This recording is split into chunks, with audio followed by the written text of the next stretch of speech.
We left off with arranging some of the sound effects onto these tracks. I'm going to make my window a little bit bigger, so I'm going to drag on this corner, take up more of my screen so that I can see more. And I'm going to zoom out so I can see what's next. We have this audio here that we haven't done anything with. So I'm going to listen what's going on here.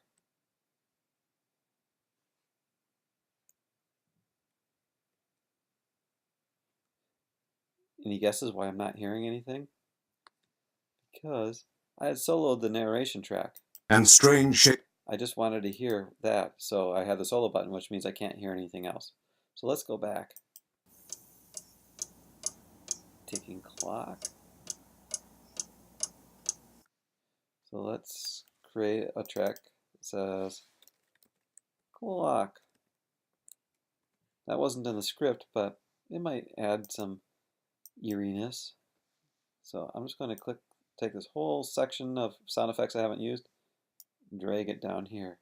So now as we listen, Something drew her inside.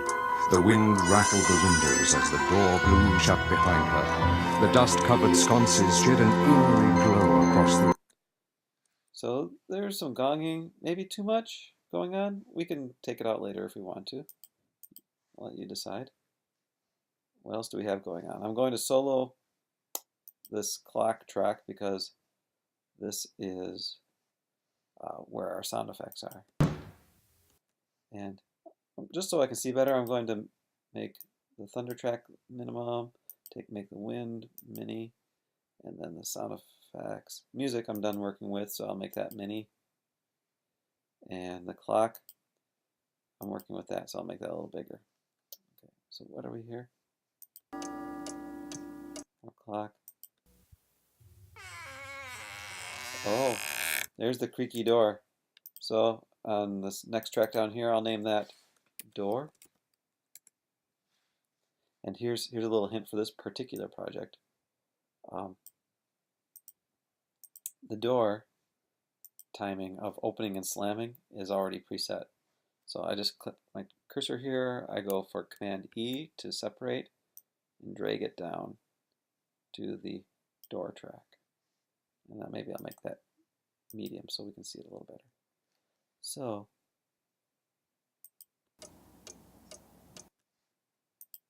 unsolo the clock. The wind rattled the windows as the door blew shut behind her.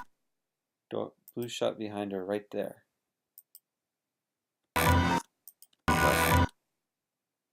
So I'll put a marker there and say shut. Shut up. Shut the door.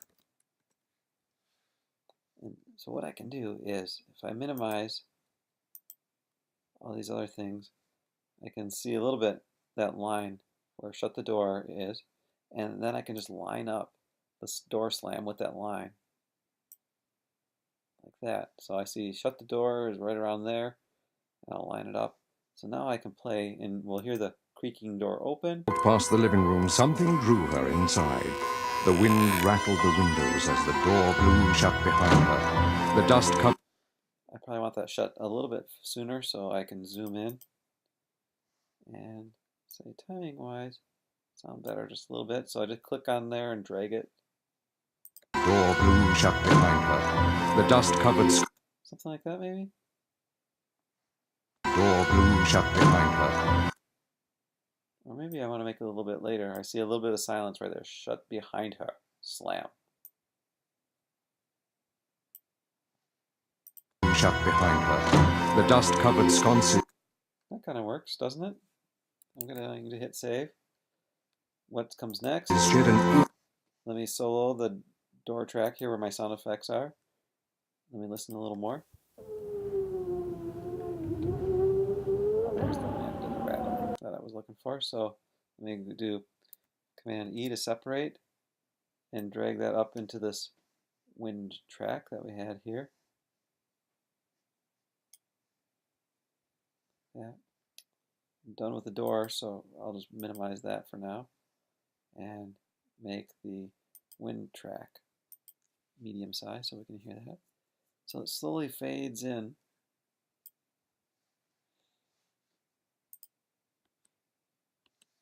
Oh, I still have the door track soloed, so unsolo that. She was all alone in the house. As she walked past the living room, something drew her inside. The wind rattled the windows as the door blew shut behind her. She was all alone behind her. Maybe when the door blows shut, maybe I just want to stop that wind altogether. So I could say, let's stop that wind. And I can zoom in to make it more precise. Make the door track a little bit bigger. So when that door hits shut, it's right there, slam. That's when the wind can stop. So I'll go Command-E to separate the clip. Trim a little bit of that away like that. Okay, and I'm going to zoom back out now so I can see what's happening here. She noticed. I'm going to solo that wind track because that's where my sound effects are, so I can hear a lot of wind. Maybe it came from the Windy City. Okay, I'm going to zoom out a little bit so I can see even more. That's all wind. So I can trim all that. Maybe I could listen and find a different section of wind that I'd rather put in. And what do we have here? Oh, there's the rattling. So maybe if I want wind and rattling, I could put that in there. So am I running out of tracks here? Here's audio 6, rattling. Make it a little bigger. I'll drag all that stuff down here. And I'll put that rattling at the same time as the wind. Let's take the solo off. All alone in the house. As she walked past the living room, something. And then I'd probably want to shut that off right when the door slams also. And what do I have over here? And strange shaped stains on the upholstery. Let me solo that track. Footsteps. So same idea. I'd hit Command-E, separate those footsteps, and place those where the footsteps go in their own track. I'd probably need to make a new track, so I'd go to Track and New, One Mono Audio Track. Great. And then I can drag those footsteps down and put those in the right place. Well, I'll let you do more of the arranging.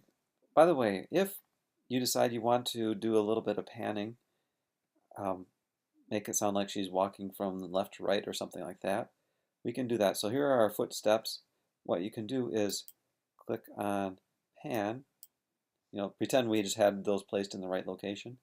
And here's an L for left, and here's an R for right. I can make it sound like she's on the left side. I'm going to hold down Command, and it gives me a hand with a little plus sign. I hold on Command, click, makes a node, and go to the right. And then it's going to sound like she's walking from the left to the right. Let me solo that. We can see it in the master. Let's try that one more time. You can see. First, the left side is taller. Now the right side is taller. The meter's going higher.